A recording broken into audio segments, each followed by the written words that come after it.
യഥാർത്ഥ ഹിന്ദുമതം അനുസരിച്ചുകൊണ്ട് ജീവിക്കുന്ന നല്ലവരായ ഹൈന്ദവരെ നിങ്ങൾക്ക് വലിയൊരു വിഷമം ഉണ്ടാക്കുന്ന ഒരു കാര്യമാണ് ഞാനിവിടെ കാണിച്ചിരുന്നത്. കണ്ടു നോക്കൂ.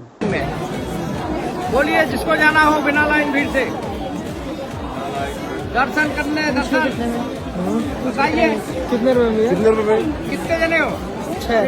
छह जने हो आप भी इनके संग हो? हाँ 6 रुपए के 600 रुपए लेंगे बस 6 रुपए के 6 को 600 दर्शन कराने के बाद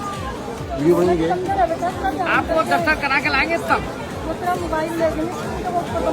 सब सामान उतरवा के जूता चप्पल उतरवा के दर्शन करा के वहीं छोड़ेंगे. आ जाओ जल्दी आओ फिर जिसको आना है तो आ जाइए आ जाइए 5:30 तक लाइन में धक्का खा के नहीं जाना पड़ेगा. वीडियो बना रही है राम जी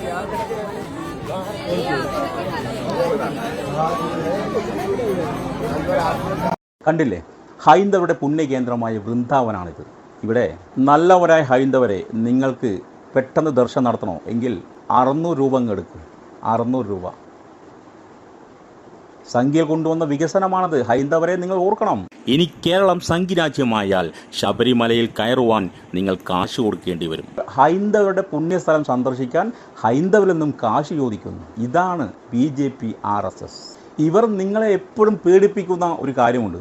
ഇന്ത്യയിൽ ഇസ്ലാം മതക്കാർ വളർന്നു കഴിഞ്ഞാൽ ഇത് ഇസ്ലാം രാജ്യമാവുകയും നിങ്ങളുടെ പുണ്യസ്ഥലങ്ങൾ നശിപ്പിക്കുകയും ചെയ്യുമെന്ന് സദാസമയം ഇവർ പേടിപ്പിച്ചുകൊണ്ട് നല്ലവരായ ഹൈന്ദവരെ ഭയപ്പെടുത്തുന്നുണ്ട്.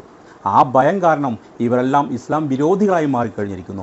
എന്നാൽ നല്ലവരായ ഹൈന്ദവരെ നിങ്ങൾക്ക് ഇസ്ലാം മതവിശ്വാസികളോട് പേടി വേണ്ട. നിങ്ങൾ പേടിക്കേണ്ടത് നിങ്ങളോട് ആരിത് പറയുന്നതോ അവരെയാണ് പേടിക്കേണ്ടത്. കണ്ടില്ലേ, നിങ്ങളുടെ പുണ്യസ്ഥലം സന്ദർശിക്കാൻ നിങ്ങളുടെ കയ്യിൽ നിന്ന് കാശ് കൊടുക്കണം. കാശില്ലാത്തവന് അവൻ്റെ ദൈവത്തെ കാണണമെങ്കിൽ അല്ലെങ്കിൽ അവൻ്റെ പുണ്യസ്ഥലം കാണണമെങ്കിൽ അവൻ എങ്ങനെ സന്ദർശിക്കും? അപ്പോൾ യഥാർത്ഥ ശത്രു ആരാണെന്ന് നിങ്ങൾ സ്വയം തിരിച്ചറിയുക. 2014 മുമ്പ് വരെ ഈ സിസ്റ്റം ഇവിടെ ഉണ്ടായിരുന്നില്ല. ഇന്ന് നിങ്ങളോട് കാശ് ചോദിക്കുന്നു, നാളെ നിങ്ങളോട് വേറെ പലതും ആവശ്യപ്പെടും. അപ്പോൾ നിങ്ങൾ ഇവിടെ നിന്ന് പരിതപിച്ചിട്ട് ഒരു കാര്യമില്ല. അല്ലയോ ഹൈന്ദവരെ, നിങ്ങളുടെ ശത്രുക്കൾ ആരാണെന്ന് നിങ്ങൾ സ്വയം തിരിച്ചറിയുക.